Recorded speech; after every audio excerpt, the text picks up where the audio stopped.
என் இனிய தமிழ் நெஞ்சங்களுக்கு என் அன்பார்ந்த வணக்கங்கள். இன்றைக்கு நான் பார்க்க போகிறது சிறுநீரக பாதிப்பு மற்றும் பரிணாமம் காட்டும் அறிகுறிகள். சிறுநீரக பாதிப்பு அப்படின்னா இந்தியாவில் 1,000,000 நபர்களில் 800 பேருக்காவது நாட்பட்ட சிறுநீரக நோய் பிரச்சனையால் அவதிப்படுகிறார்கள் என்கிறது சுகாதாரத்துறை அமைச்சகம். இதில் அதிர்ச்சி தரக்கூடிய ஒரு செய்தி என்னவென்றால், பலர் தங்களுக்கு சிறுநீரகம் பாதிப்பு அடைந்துள்ளது என்பதையே அறியாமல் இருக்கிறார்கள். நோய் முதிர்ச்சி அடையும் நிலையில தான் தெரிஞ்சு கொள்கிறார்கள். இது வளரவிடக்கூடாத பிரச்சனை. வளர்ந்தால் டயாலிசிஸ், சிறுநீரக மாற்று அறுவை சிகிச்சை என பல பெரிய சிகிச்சைகளை செய்ய வேண்டிய அளவுக்கு முற்றிவிடும். சிறுநீரகத்தில் பிரச்சனை இருக்கிறது என்பதை சில அறிகுறிகளே காட்டிக் கொடுத்துவிடும்.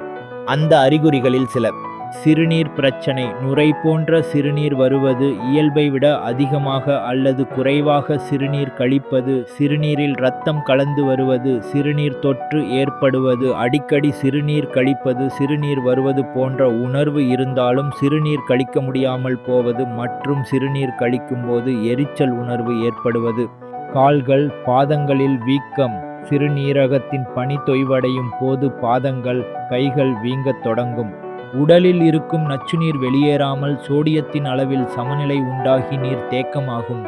இதனால் வெளியேற வேண்டிய நச்சுநீர் கணுக்கால் கைகளில் தங்கி வீக்கத்தை உண்டாக்குகிறது. இந்நிலையில் மேற்படி அறிகுறிகள் இருப்பின் சற்று கூடுதல் கவனத்துடன் மருத்துவரை அணுகுவது நல்லது. இது போன்ற செய்திகளுக்கு நமது சேனலை சப்ஸ்கிரைப் செய்யவும். நன்றி, வணக்கம். வாழ்க வளமுடன்.